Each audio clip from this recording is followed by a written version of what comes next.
ठाम आहात, दुसरीकडे महायुतीमधले नेते आनंद परांजपे असं आव्हान देत आहेत, विजय बापूंनी जर इकडे निवडणूक लढवली तर आम्ही तिकडे श्रीकांत शिंदेना पाडणार. एकनाथ शिंदेचे ते चिरंजीव आहेत, श्रीकांत शिंदे तुमचे नेते आहेत, जर कदाचित असा निर्णय तिथे घेतला तर तुमच्या नेत्यासाठी तुम्ही माघार घेणार का? काय सांगणार अशा वेळी नेत्यांना? एक लक्षात घ्या, उद्या त्याच्या चर्चा होतील, हे होईल. सगळ्यात मोठा पक्ष आज भाजप आहे आणि भाजपचं आजचं उद्दिष्ट काय? 400 पार करायचं. पण त्याच्यावर महाराष्ट्रातलं सगळ्यात मोठं उद्दिष्ट काय? राज्याला त्रास देणारे पवार नको. महायुतीचं ते एक उद्दिष्ट आहे, ते तसंच सक्सेस होणार नसेल. लोक बोलतायत की मी आता तुम्हाला अगदी ओपन सांगतो की ज्या गावागावच्या लोकांच्या प्रतिक्रिया आहेत ना, त्या आहेत की अजित पवार नाही जिंकू शकत. आमची लढाई ही सुप्रिया सुळेंशी होईल. अजित पवार जिंकू शकत नाहीत.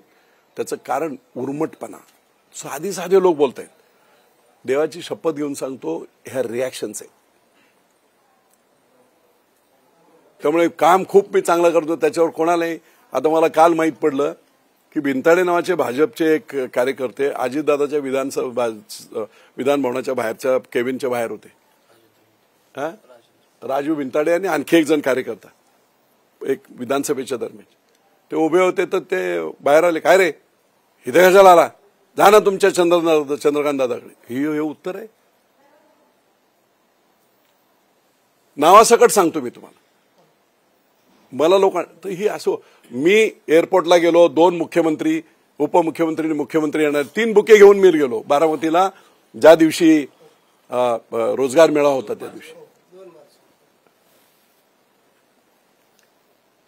मला वाटलं तिघे एकत्र येतील.